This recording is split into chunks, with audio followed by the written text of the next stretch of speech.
As of this hour, the numbers are staggering. They've gone up in both states again today. Kansas now sits at 1,426 cases on the Kansas side.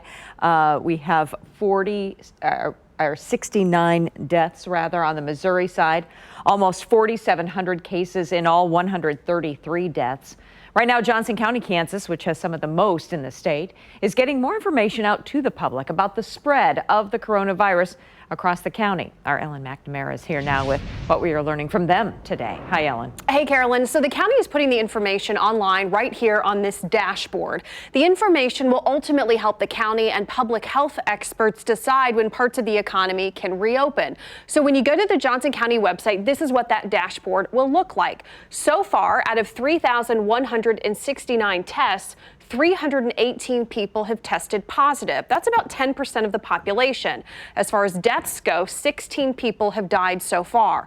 This data, which is also really interesting, is broken down by zip code. So when you go to the website, what you can do is you can see kind of what hot zips are being affected, the most cases, if you will. One of those zip codes is 66061. And when you click on that, you can see how many people have tested positive, so 32 in that particular zip code.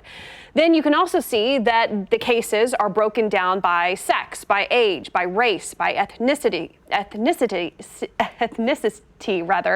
symptoms and pre-existing conditions. You can see kind of who was affected and what those symptoms, what they were feeling if they did test positive.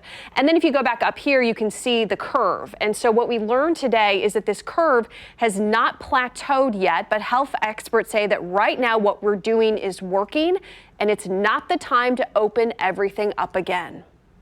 Our tactics appear to have worked pretty well, although it's way too early to definitively say that. Definitely way too early to roll back. We don't want to lose the gains that we have made. A couple of weeks ago, the county approved up to $400,000 in funding to do more testing throughout the county. The priority for those tests were first responders. The next round of county testing is going to be essential workers, so delivery drivers and people working in supermarkets. This information, by the way, just launched on the county's website. If you want to look it up, it's going to be updated daily. Carolyn. That's a handy tool. Well, thanks, Ellen.